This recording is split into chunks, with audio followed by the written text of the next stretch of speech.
guys forget that Job was never pregnant. Right? It was this woman that carried those 10 kids for a total or some total of 90 months. She bonded with those kids long before Job met those kids. Yes, Job went and sacrificed for them. She nurtured them. Yes, Job prayed for them. She raised them. When they died, you think Job was broken? Just because the Bible doesn't tell you how broken she was? You think Job suffered when they died? Do you know who suffered more?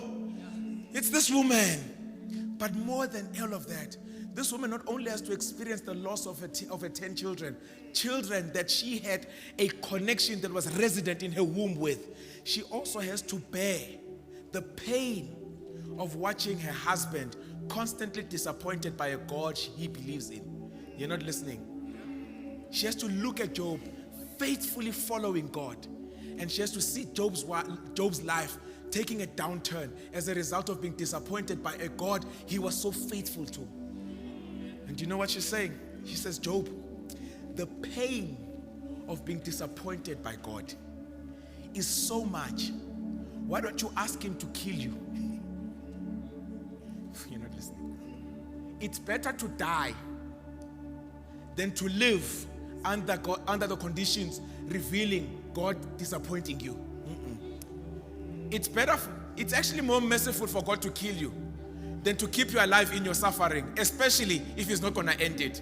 So Job, here's a solution. Curse God and die. You'll rather let this God kill you if he's not going to stop failing you.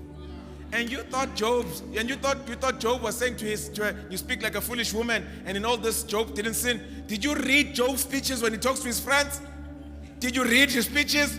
Oh, that I was never born. Why did he make me? Do you understand? Job takes the lexicon of grief from his wife and continues with it for the rest of the book. Guys, after chapter 2, right? Job ceases to be Job and he starts speaking like his wife. His friends come to talk like Job.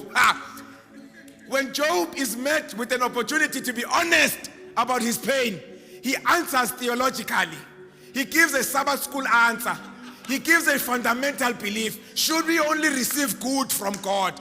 Until he meets men who will not identify, who will not show him compassion. Instead of identifying with him, instead of feeling what he's feeling, they decide to give him theological answers. Then he becomes real.